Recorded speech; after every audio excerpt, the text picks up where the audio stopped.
Mangibuyele eLexana 1989 ngathola enye indoda yaseZimbabwe yathi yona uAndrew Thobola.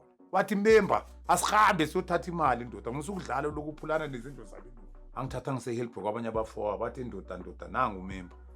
Iphume inamba siyaphi madoda Bedford Center yoshaya ijural shop.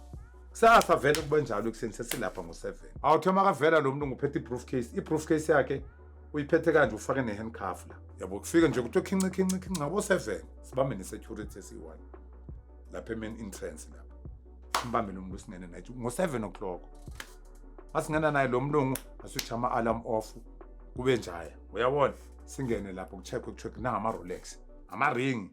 You understand kuyathathwa kuyafakwa gcwalisiwe amabheka ayi2 ahanjiswe emotweni sihamba siyi4. Okay nduna sisisamile kanjalo kuvela omnye uMadam.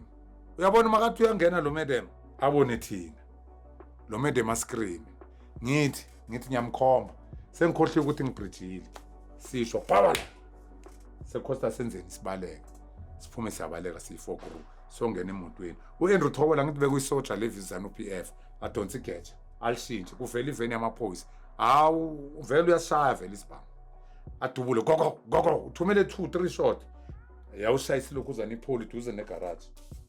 Yala Bedford Center ishell garage kune-shell garage. And yes iskate isibambe lento ethi manje Bruma Lake isale Bruma Lake sakomnye umngane wakho waseZimbabwe oyiboy abelungu abekho sisitele yonke into masifike eBruma Lake singene kulo bra wabo lo umoyo omunye nje asifake abelungu abekho asifake singene eroomini.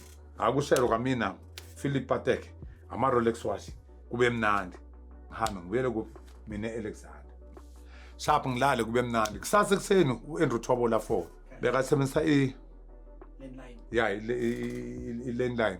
Athi ndoda ngifuna soshaya ama-diamonds sami ngithi ndoda ngisibulela umfazi omlungu lapha. Siyahamba ndoda ngithi ndoda ngekulunguni. Athi ngiyakucela ndoda kumele soshaya isipani sokugcina. Ngithi akuna flop. Kanti uzana amaphoyisa bambambe kuphi iSgate Shopping Center agcoka iRolex watch. Uma bathatha iRolex watch mabathi ngasemuva bathola icode. Icode mabayishaya amabhoni. Batho ukuthi ithi Bedford Center Mr. Shemas Jewelry Shop robbery and kunomuntu oshonile lapho. Ukuboshwa kwami. Boshwa kwami lamabhunu vele bekunale phoyisa bathu makati 11. Andokudiya ngamandla. Angishayela kayi2 vele ngazigakela. Belishale lapho lingadlali ibhuti. iBrixton Flying Squad. Amazunya yelo makhuluma ngathi umuntu ofile uyakutshela da ndokudiya ngamandla. Ungishayela ngayigakela ngabona ukuthi liyabetha liphoyisa.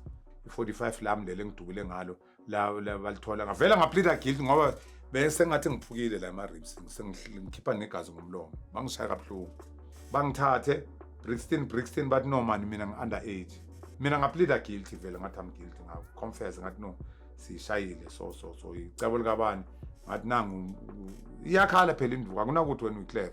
Hawu right mnungu secourt mina ngiphamisisana ngithi mina I plead guilty my worship. Bathi for mina lokho bazongifundisa isifundo. By the grace of God banginika 10 years. Amajita labo Andrew Thobola babashaya ngama-15 years. Sahamba ke zathi Johannesburg prison. Masifike eJohannesburg prison siyafika lapho yafikiswa. Hey you one side madala stukis one side bakushaya isiphambano esimnyama la ngempela.